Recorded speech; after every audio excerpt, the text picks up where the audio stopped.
Ooh. Okay. So I'm recording now. I wasn't intending on recording just yet, but I'm recording now.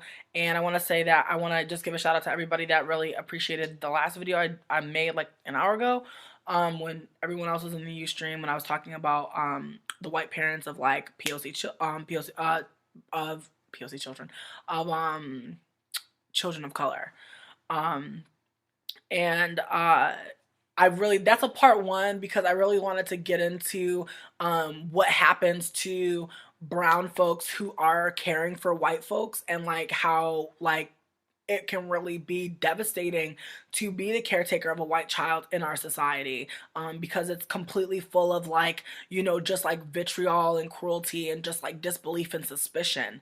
And some people shared some stories with me about having a POC parent and a white parent, and how racism can pop off just in that situation, obviously, but like how it can pop off in like real ways that manifest like, outside of the home. So I want to go into that. That's going to be the part two. But basically, this video is a call out. There's a call out for real, for real.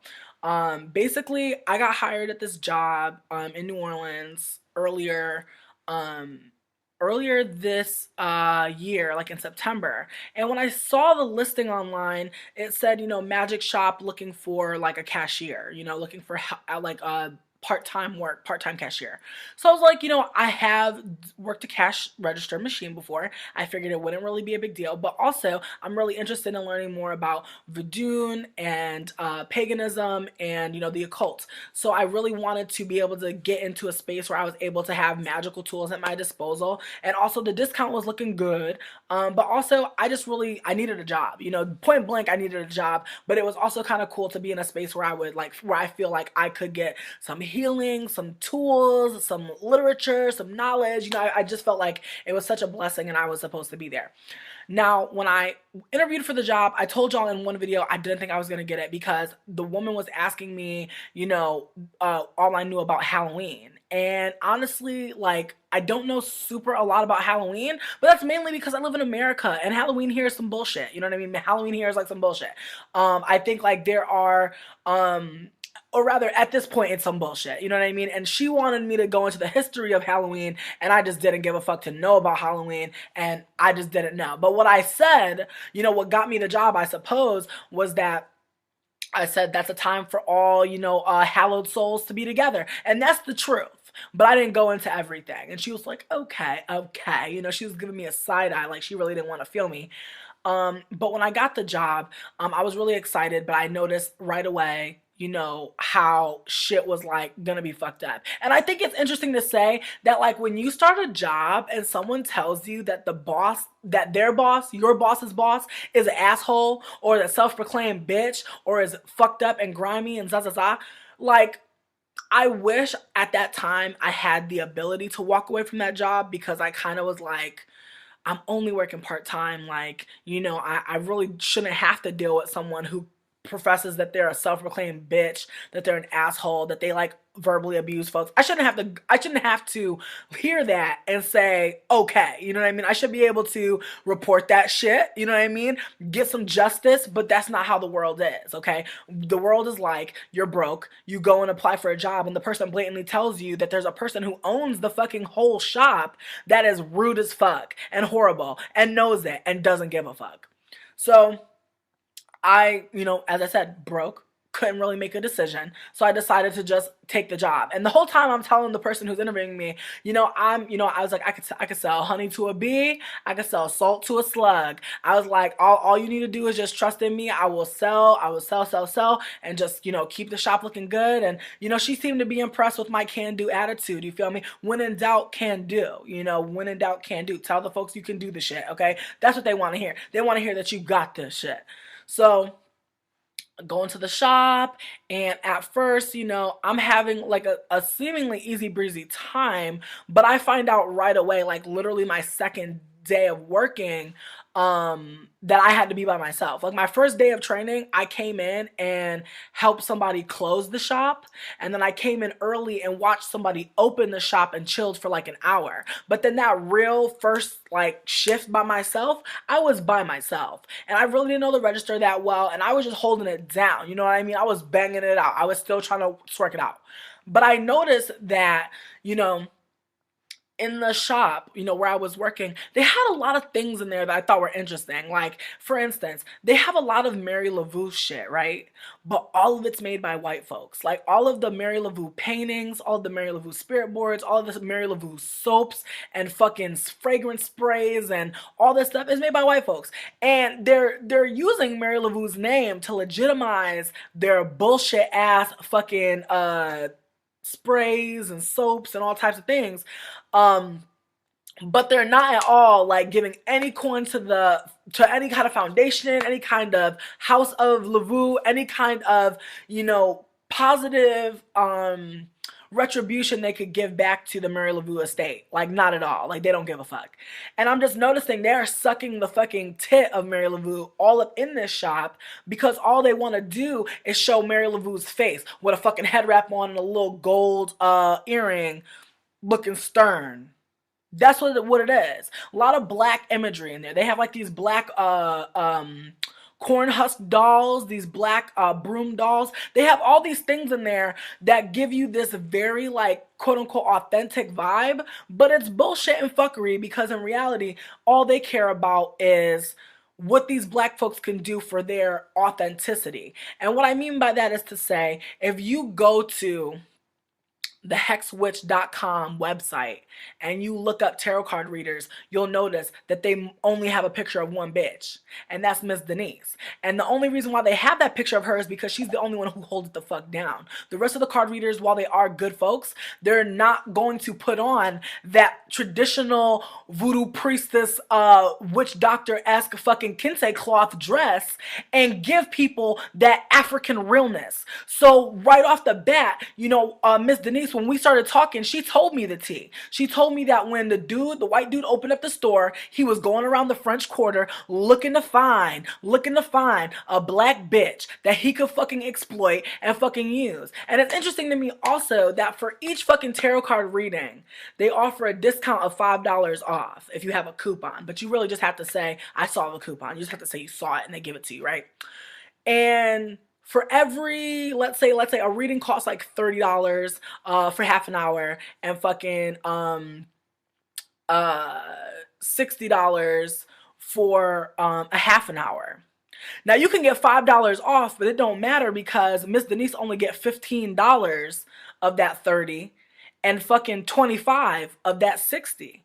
So I'm sitting here like, okay, like, how in the fuck? You got Miss Denise sitting up here wearing a fucking skull necklace and all these bones and these cowrie shells and got these cards all set up nice and they got a skull sitting next to her, but they cannot pay her proper coins. They want to charge her to have a little fucking nook in a crowded ass little shop. There's no privacy. There were so many times where white folks who were drunk as fuck would be just walking into the shop and I would have to say, excuse me, please, we have a reading in session. Would you mind please keeping it down? And people tried to play me like I was being angry black lady. I couldn't even tell white folks who were fucking disrupting some shit in a space where white folks had set it up to be disrupted that they were being disruptive. It's just like this whole like domino effect. It's like this house built on a house of fuckery. And I'm trying to just break down one of the houses and then all the houses want to come at me like I fucked up, like I did something wrong.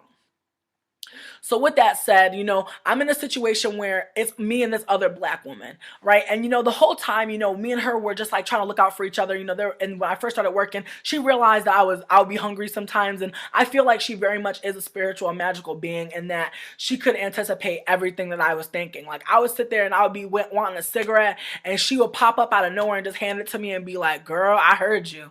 And I was like, okay. And I remember I didn't even really know her. And I remember one time she came up and this was like the first week I was working there. there, she popped up on me with a plate of food, a big ass plate of fucking like some chicken, some rice, some salad, and was like, girl, I know you hungry. Go ahead and get you something to eat. Go in the back. And it was just like, it was like having that space with another black person, especially a black woman, in this space. It was so real for me to like really, cause like I really didn't have nobody else. It was like 5 people working there, sometimes 6, and then the owner, which made 7 folks, and they was all white except for me and this other black person. And she seemed like the only person who understood where I was coming from, because it seemed like every time I tried to like offer any kind of reasoning to my white boss, she was just not here for me. Like, she set up the schedule, and I saw on the schedule that it said that I leave at 4 o'clock, that Jessie comes in at 6, but that she dips at 4 o'clock as well. Or rather, she was supposed to dip, or rather, she dips at 6 o'clock, but she would have to wait for Jessie to come before she could dip off. So she would get mad at me. She would bug on me for her schedule. She'd be like, Tatiana, you know what? Next time I need you to stay here till 5. And I was like, but bitch, I told you. There was one time in particular where I had friends from out of town come to visit me, and I was like really like waiting to go out with them and really have a good time. And this bitch tried to get me to stay another hour because she did not do the schedule right. And then when it comes down to it, the training was a joke. They did not train me. They literally were like, okay, well, Miss Fast Talking Bitch, Miss I Can Do It, go ahead and do it. They really didn't want to try to give me any training. And then after, when I made a mistake, they would tell me that I don't like to ask questions. And I'm sorry, but like, yo, if you put me on the floor and you're not telling me explicitly where everything is, why is it that like after 2 months of working there, I'm just finding out where the fucking necklace cords are? Why am I just finding out by getting chastised by the owner that I'm not allowed to sell things off of the mannequin, but no one told me where everything else is at? So it's just interesting that I'm supposed to be going in this shop, walking around and asking and trying to figure out for myself exactly where, the fuck, things are. And again, this isn't my business, but notice, when you're a black person at a business, especially a small business, they be wanting you to act like this is your shit. They want you to go in and go hard for them. So I'm also noticing that like there was this whole kind of like team kind of oriented environment going on in the shop, but it really wasn't real. Because at the end of the day, when we would leave the little team set up, I would go talk to Miss Denise, and Miss Denise would talk to me. Now, on one occasion, I remember, actually not one occasion, I remember on a couple of occasions, I was sent to go do packaging, which I thought was interesting because this is a little ass setup. They don't really have a lot of backroom space. And once they switched up all the shit, there really wasn't no space for the actual workers there. They maximized space for the guests, not for the workers. So everybody was on top of each other. I had to constantly brush my whole body across 3 fucking people at all times because there was no fucking space. And people want to act like they're small and want to suck in and act like I could just breeze by when that was never the fucking case. So there was a lot of situations where I just felt like, fucking touched when I didn't want to be, fucking had to touch other folks when I didn't fucking want to. And then there was one situation where, again, I was told to do packaging, which is basically where I'm going into the back room, which is our bathroom. Yes, bitch, get into it. There was a bathroom which doubled as a storage room and also a work closet. So I would be sitting on a fucking toilet bagging up fucking, what was I bagging the most? I'm trying to think of it. Guinea peppers, excuse me. I would be bagging guinea peppers, which are these like little peppers that come inside of it comes from a plant. I'm not going to go into it because I can't really tell you the origins of the guinea peppers right now, but I'll tell you this. You put 16 of them in an orange bag, and so says this magic shop, it'll help you with your fucking correction facilities issues. It's bullshit, but that's how they're selling the shit, right? So they would have me bagging guinea peppers sitting on a toilet in a bathroom, meaning if I got to take a shit, I literally just need to lift up the seat, take my doo-doo, and keep on working. There's literally no break between bathroom and workroom. So it's like once you go into the workroom, bathroom, that's you in there. And I remember one time in particular, I was about to leave my shift and I was using the bathroom, had the door shut, and for some reason, there's only 3 of us working at this time. 3 of us working. One of us is missing. The other person is working the register. One person comes to the back. Now, if my ass is missing and you don't see me, Wouldn't you assume I'm in the bathroom? Or why the fuck wouldn't you knock? Because I noticed that the person didn't even knock. They just popped into the room and wanted to just start talking to me. And I'm sitting on the toilet, and they couldn't really tell from where they were standing that like I was sitting taking a poop, because as far as they were concerned, I was probably bagging guinea peppers. So it was one of those situations where, you know, even when I was trying to be by myself at the job, I couldn't be by myself. Okay, I could not have privacy. And that's just one of the many things. And I don't even want to go, actually, no, I'm going to go into it. During like the last couple of days of me working there, I overheard my boss telling Miss Denise that me and this other white lady don't close the lid before we flush the toilet, and that is apparently very unhygienic to flush without closing the lid. Now look, I didn't know that. I didn't know. I thought if you took a doo-doo and you flushed it, that was that. I didn't know that if you took a doo-doo and you flushed it, that all this shit was gonna pop off. I didn't know that. But my boss did, and decided that she was gonna put a picture of, you know, an article that she's seen on motherfucking Daily Post talking about if you don't close the lid when you flush the toilet, you're spraying doo-doo around everything. And I'm sitting here like, so now we're gonna be held accountable for spraying our doo-doo around these motherfucking rose hips, hibiscus leaves, and all types of shit. All this product that we gotta put out. Now the person who works there, who has to be in this little ass tiny storage closet / bathroom, gotta be in charge of fucking making sure that everything isn't getting fucked up in the space by our doo-doo clouds and doo-doo crumbs.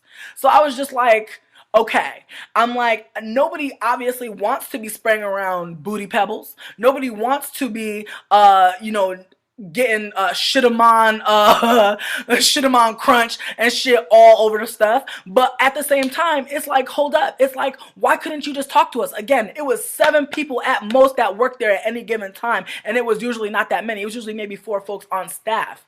Even if the manager was there, 4 folks on staff. So it's like you got 4 folks at any given time, and you can't just say, hey, would y'all put down the toilet seat? That shit is gross to me. And, you know, we got a little bit of space. But it's, again, how is the onus on us as workers to be fucking making sure doo-doo, flakes, crumbs, air, dust, particles don't get on your fucking merchandise when you don't give a fuck about your merchandise because it's in a bathroom? It was just like mind-boggling to me how we was being held accountable for that fuckery. Now wait, I'm gonna get into the chat because I haven't seen the chat this whole time I've been going in. I'm going in for 16 motherfucking minutes.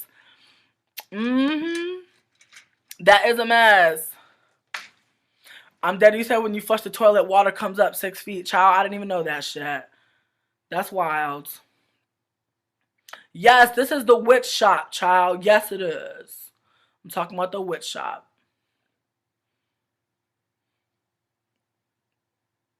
Exactly. Exactly, Sammy Rue. Tainted magical supplies. That's what I'm saying. But again, you know, we're dealing with a situation where people are getting yelled at, like getting shaded. And I told the white lady that also got called out. I was like, Sharon, I was like, they over here talking about something. We got our booty flakes and shit all over the fucking magical products and stuff. And she was like, I don't even poop here. Like, that was what Sharon said to me. Sharon's gonna talk about something. I don't even poop here. I'm like, well, shit, I do. And fuck, sometimes I gotta take a doo-doo. Some people got particular ass booty holes, and they just be pooping wherever the fuck they feel safe and clean, and they gotta poop in a place that they know. They gotta feel secure in the place that they pooping in. Me, I will shit anywhere. If I gotta doo-doo, I gotta doo-doo. I'm not gonna fucking be trying to act like my booty hole is so fucking spectacular and so motherfucker sits so high that I can't take a doo-doo everywhere. Exactly. Well, I mean, look, Zandy, I didn't do it and put it back up. Plus, it would be a situation where I would take a doo-doo, flush the toilet, and be washing my hands, and someone would just bust in on me. It was really just a culture of, like, no privacy, and people just, like, popping in. And I remember in one instance, in particular, there was a situation where I had 3 people come into the shop. Now, mind you, this shop is on Decatur. Yes, bitch, I'm spilling all the fucking tea because this place is fucking horrible, and I'm not gonna play games. Like, they fired me for a non-reason. They deadass told me that I'm a great worker, that I could sell, but that that the job was detail oriented and I did not do enough tasks, or rather, it was task oriented and I did not do enough tasks. But the thing is, the tasks that they wanted done were things that you're supposed to hire folks to do, not people that you hired to be magical helper cashiers and shit. It's just like, what the fuck? It's like, okay, you got me working the cashier, you got me, you know, asking people if they want their candles blessed and but then at the same time, you're gonna have me come in for a 6-hour shift, and the whole time, you know what I'm doing? The whole 6-hour shift, you know what I'm doing? Fucking odds and ends, motherfucking scraping paint chips off of wood, scraping paint chips off of glass so that they can put some shit behind it so it looks nicer, because the person who painted it was the owner and they did a sloppy ass job. So it's like, it's fucking me up that like the owner of the shop does all this sloppy bullshit, but yet want other people to clean up their fucking mess. But then at the end of the day, I'm not task oriented enough because I didn't do enough tasks that other people just didn't do correctly the first fucking time. It's just very interesting to me. And then, you know, after I got fired, which it was funny because like when they were firing me, I was like, can I still use y'all for a reference? And my boss was like, absolutely. And I was like, cool. But I feel like they only said that because that shop stay having problems. This bitch made us go on TripAdvisor and discredit someone's claims of being treated poorly in a shop that we don't even work at. There's 2 shops that this person owns. Excuse me, there's 3 shops this person owns. He owns a shop in the Omen, and his name is Christian Day. Girl, I'm coming for his ass too, because he tried to play and he tried to be extra, okay? I was trying to be nice to him. I was like, girl, can I get your fucking autograph? And he was being extra about the shop. The shop looked a mess because the person who was running the shop just wasn't really trying to be in the shop. This person would have their schedule up and they were supposed to come in at 12. My boss was supposed to come in at 12. This bitch wouldn't show up till 3 o'clock till I was about to leave. And that's the same shit she did when she fired me. She didn't come in for her whole shift and then gonna come in when I'm leaving. Like dead ass the last 5 minutes of my shift. Not even last 5 minutes. I was already off the clock, bitch. I already punched out and I was on my way out. I had my scarf, everything done. And this bitch gonna be like, can I talk to you for a second? And I was like, sure thing. And I knew I was about to be fired. I told all my homies I'm about to get fired. I already told everybody because I already peeped game. We had somebody quit the job. Somebody dead ass just walked out in the middle of their shift.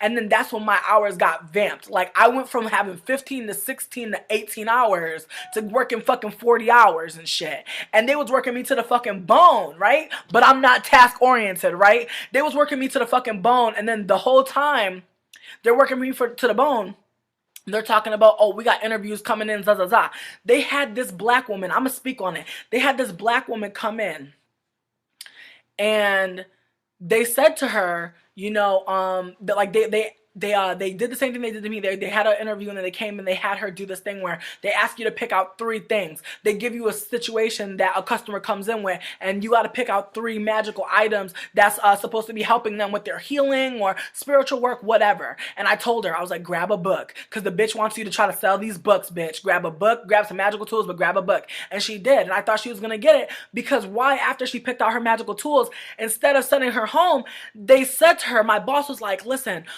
the woman who used to do the decorating, who was Carrie, fucking quit because she was sick of getting fucking in trouble for other folks' bullshit, okay? Other people were doing fuckery and she got caught out for it and it was whack. So she decided to leave. But my boss is going to tell this woman who has been interviewing for this job, who's been doing everything seemingly right, and she's black and like she looks so cute, and I was so excited to work with her. I was like, oh my god, please, let's have another black bitch in this shop. Yes, I was so into it. I was so here for it. I was praying on it. And my boss is gonna say, well, the woman that used to do the decorations for the cabinets, she actually quit on us. She left us. So, you know, and Christian doesn't really trust my eyes. So I just want to see if you can like really do something. And this bitch turned it out. Honestly, in moments like these, I wish I had photos to show y'all, because this bitch turned it out. She had a picture of the Loa Baron Semity, and then had a picture of Marie Laveau next to it, but then had like a vial of sassafras, had like these purple, gold, and green beads going through it, had some voodoo dolls around it. It was so sickening. She did a whole display. And then even the white bitch Sharon gonna say, do we have folks that don't work here on ladders? Because she was like, is she the new hire? I was like, not yet. And then she goes, do we have people that ain't working here on ladders? Touching merchandise? I was like, girl, go in, Sharon! Ask the questions! Ask the questions! You feel me? Ask the questions, Sharon. Ask questions, because I want to know too. I want to know why we have this black woman up here fucking putting together this motherfucking whole setup. She was up there for like 30 to 40 fucking minutes setting up this whole shit. And let me tell you, this bitch did not get the job. 2 white folks got the fucking job. And the black woman who fucking set up the display didn't get the job, but the display stayed the fuck up and looked sickening from there until I fucking left. You feel me? So for weeks they exploited this black woman's fucking talent and luster and work. But they hired 2 basic ass white folks. And the thing that had me dead was when they hired the 2 basic ass ass white folks, I knew I was going to be fired because we only needed one person to work here. So when they hired the two basic white folks, I was just kind of like just waiting to be fired. I literally was just like, I'm just going to keep working here and doing my fucking thing. But you know what? I already know I'm about to be fired. And just right after that, you know, that's when she pulled me aside and told me that I could still get a motherfucking, a good reference from them. But I didn't really care about it because I only worked there for 2 fucking months. But I will say that the reference I put, that when I put them on my resume and I applied for a job in the city, I did get a call back because folks did recognize that I worked, on a pretty busy street in the quarter. And I feel like that, you know, honestly, any experience that you can put down on your resume is good. But at the same time, I didn't really care about them, you know, trying to back up my fucking words. You know what I mean? Because at the end of the day, I just feel like they were some slithering ass folks. But trying to get into the rest of this, trying to just finish this soggy breast cow stomach. This job just pretty much was just so basic in ways that it really bothers me because there was a time. Also, I want to get into this. There was a situation where we were getting robbed a lot. People were just coming into the shop. We had 2 doors. So people would come into the front door, steal some shit, and go out the back door. And my boss saw them and would try to chase motherfuckers out, but knew that she really wasn't about that life. So she started locking the second door and didn't tell nobody, right? And didn't tell nobody that didn't tell nobody to stop doing that. She was like, I'm keeping that second door locked because I'm noticing people are coming in and stealing. And I'm like, okay. And even people would tell us too, one time these like 2 black folks came in and they like walked in the front door and they saw the back door. They were like, damn, they were like, you silly for having that back door unguarded. And I was like, bitch, I don't really give a fuck if someone fucking robs this place like that. Y'all not paying me to puppy guard. My job description is cashier of magical motherfucking supplies, not top flight security. So I'm not gonna be worrying myself about watching that back door and trying to run after somebody who may or may not take my life over a fucking a motherfucking Rose of Jericho, okay? A motherfucking bag of some rose quartz stones, okay? I'm not going to lose my life over some fucking sage. That's not gonna be my life. So as I said, she was keeping the door locked. Why the fuck when the owner came one day when I was working, he tried to bug on me because the back door was locked. And then she tried to bug on me too, talking about that was just for Halloween. I'm like, bitch, it's November 2nd. You have not talked to me since Halloween. Like, what the fuck? I'm sitting here like, bitch, if I would have known that this was just for Halloween, I would have been like, this is just for Halloween. But it wasn't.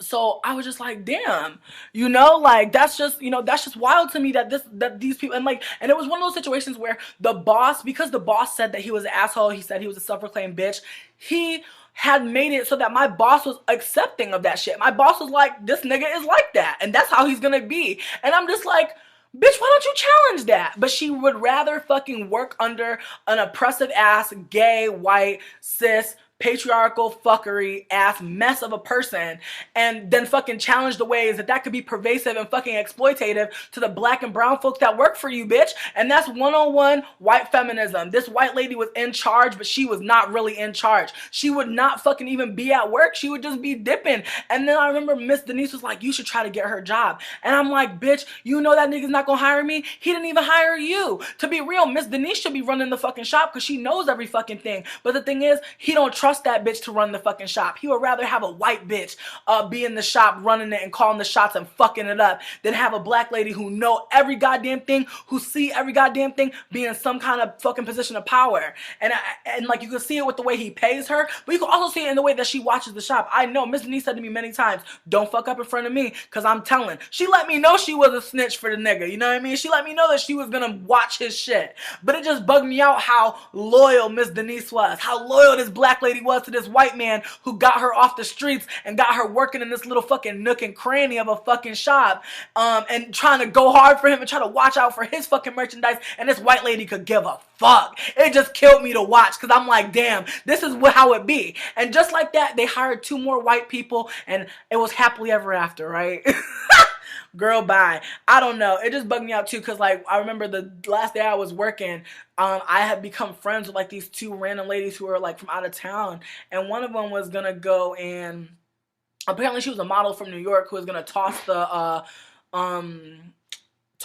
or flip the coin or something for LSU, and She was like, "I love you so much. Are you gonna be here tomorrow?" And I was like, "Yeah." And then I got fired. I was like, "Isn't that hilarious?" I told these two black ladies, or rather these two brown ladies, that I was gonna fucking be at this job. I had like these two like gay dudes who used to come visit me and just like talk tea with me. I had all these folks that used to come by the shop and check on me, and I'm just like, "Yes, girl, I'm gonna be here tomorrow." And I was not here tomorrow. Never to be seen again. Let me tell you. But, I say all this to say, fuck out of here, you white small business, exploitative ass fucking fake ass slave master bitches. I'm sick of y'all. I'm sick of y'all out here fucking acting like y'all don't gotta fucking do shit, but y'all gonna fucking exploit other folks and get other folks to do stuff. I'm sick of working in spaces where white folks are fucking evil as hell and oppressive as hell, but yeah, I'm supposed to be happy for them that they're not a big corporation. This is how big corporations get funded. Sloppy ass fucking whack and basic ass folks like this who fucking let it be built on top of each other. You know what I mean? It's like they already got 3 shops in this nigga's name, and one of the shops is definitely a failure in New Orleans. I would hate to see what the rest of the shops look like, but folks even told me, they were like, it's a sink or swim kind of place. Either you sink or you swim. And it's like, what does that even fucking mean? And I find out what it means is if you don't fucking do everything that the white people are telling you to do, no matter how fucking ludicrous, no matter how fucking wild it is, it comes down to the fact that, you're not working hard enough. You're not doing enough to help the white folks who are trying to stay in business, but yet they're really not putting out a quality fucking product, and they're really just like exploiting other folks of color. So I'm sick of this shit, and I wanted to expose them. I feel like I have. There are more stories I could tell, but this is really just the meat and motherfucking potatoes of the shit. These people were not nice to me. They didn't treat me well. They tried to play me because they told me that I was making some of the best money in the city, but at the same time, if you're making $10 an hour and you're getting taxed at that shit, and they're playing, actually, I didn't even tell y'all how they played me with my money. Tell me why. They knew they were going to fire me for a while before I knew I was going to be fired, because I put in to get direct deposit, and they never put it in. They never put my direct deposit in, even though they told me they did.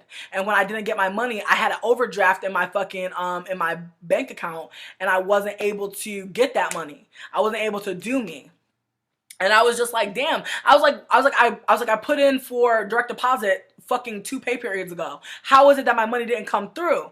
And they really was trying to tell me, oh, well, you're making $10 an hour. Like, how can you not appreciate that? And it's like, whoa, it's like, I appreciate making $10 an hour. I don't appreciate my money being late, because nobody else's money was late. Like, literally, I'm the only one that ever had money problems in the whole fucking business. And I feel like it's because they didn't really take me seriously. They were trying to exploit me and exploit the fact that I could bring customers in and I could sell products. Most of the shit that I was selling, people were like, how are you able to sell a $600 item? And they didn't realize I work in a place where there is a $600 item. If a white person's coming in here and they want to buy a $600 item and they have $600, they're going to buy it whether my black ass sells it to them or not. So it really wasn't a matter of me getting and enticing white folks to buy stuff. It was a matter of me just being a black person in a space where white folks wanted to buy something, and it was literally me keeping them from it. I would be the person that would go up to the case, let them touch the shit. Do you want to buy this? Do you want to buy this? That's literally all you have to do. And they hire folks who are not like quote unquote, or rather they hire folks who are like conventionally attractive or most are going to help their business so that they can sell it. Of course they're going to hire my big brown ass to fucking be up in the fucking space and, be talking to folks and be helping them with shit. Of course they're gonna love that shit. They're gonna love, my charm and my grace and all that shit. But in reality, it's just some exploitative bullshit. They just want to see a black bitch inside of the shop so they can legitimize it. When they see white people in the shop, yeah, they'll talk to them. Yeah, they'll listen. But don't let it be a black bitch wearing some kente cloth and some fucking skulls and bones and fucking have some dice in their hand or some cowrie shells, because they'll believe that shit even more. But that has a lot to do with black magical Negroism and shit like that. But I was definitely hired to be a magical Negro. But anyways, I definitely want to get out of here. I appreciate y'all for listening. Don't shop at motherfucking Hex Witch. Fuck that shop. Fuck them. I don't need their motherfucking endorsement or anything like that to move forward in my life. I worked with y'all for 2 months and y'all were basic. So all I'm gonna say, basic boots, sick of it, you know what I mean? Boycott they asses. They're not a legitimate ass place. If you want to go somewhere in New Orleans and get you some legitimate ass fucking voodoo fucking information, you want to fucking learn about the Loas, and you want to learn about Orishas, you want to learn about Valukan. You want to do those things? You need to go to King and Queen. It's on Bayou Road. It's on Bayou Road in New Orleans. That's where you need to go. Don't go to Hex Witch because it's just a fucking gimmicky ass fucking place where they're just trying to sell you things. Even the books too. Even the books are written by white folks about like African culture, and it's just very interesting how like it's an independent shop. This white man could easily go out and find black folks who are writing about this shit, but instead he would rather fucking big up other white folks, and that's how fucking industry continues to go. That's how white supremacy continues to reign. You know what I mean? We have these situations where white folks are fucking exploiting shit that they don't know about. So, point blank, I'm gonna see y'all. I love y'all. Take care. Bye. Thank you for watching. You go and apply for a job and the person blatantly tells you that there's a person who owns the fucking whole shop that is rude as fuck and horrible and knows it and doesn't give a fuck. So as I said, broke, couldn't really make a decision. So I decided to just take the job. And the whole time I'm telling the person who's interviewing me, I was like, I could sell honey to a bee. I could sell salt to a slug. I was like, all you need to do is just trust in me. I will sell, and just, keep the shop looking good. And, she seemed to be impressed with my can-do attitude. You feel me? When in doubt, can do. When in doubt, can do. Tell the folks you can do the shit, okay? That's what they want to hear. They want to hear that you got this shit. So, going to the shop, and at first, I'm having like a seemingly easy breezy time, but I find out right away, like literally my second day of working, that I had to be by myself. Like my first day of training, I came in and helped somebody close the shop, and then I came in early and watched somebody open the shop and chilled for like an hour. But then that real first like shift by myself, I was by myself, and I really didn't know the register that well, and I was just holding it down. You know what I mean? I was banging it out. I was still trying to, rather at this point, it's some bullshit. You know what I mean? And she wanted me to go into the history of Halloween, and I just didn't give a fuck to know about Halloween, and I just didn't know. But what I said, what got me the job, I suppose, was that I said that's a time for all, hallowed souls to be together. And that's the truth. But I didn't go into everything. And she was like, okay. She was giving me a side eye, like she really didn't want to feel me.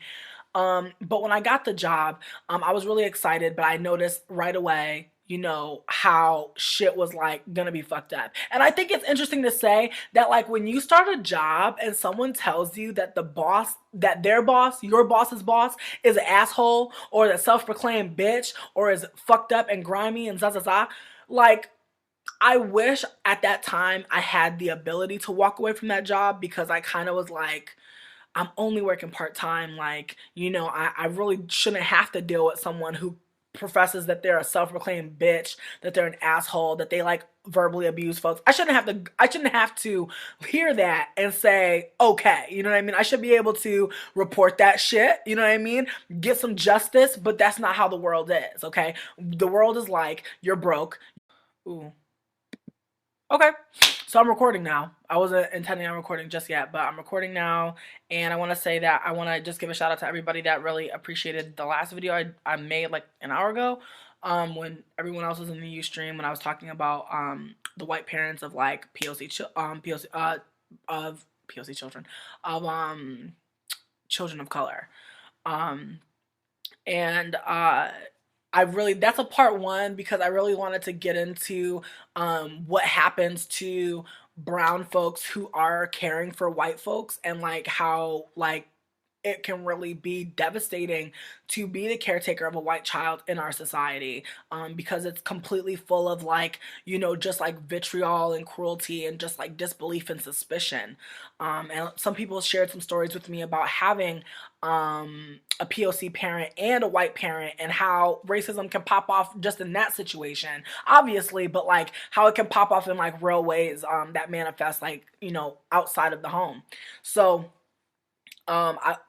I want to go into that. That's going to be the part two. But basically, this video is a call out. There's a call out for real.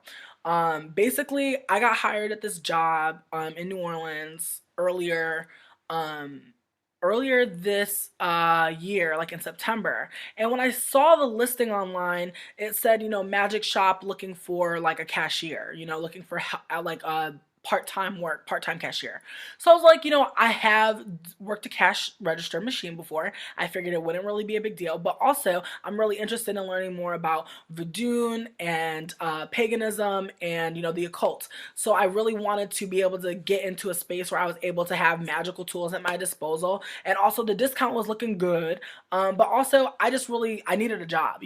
Point blank, I needed a job. But it was also kind of cool to be in a space where I feel like I could get some healing, some tools, some literature, some knowledge. I just felt like it was such a blessing and I was supposed to be there.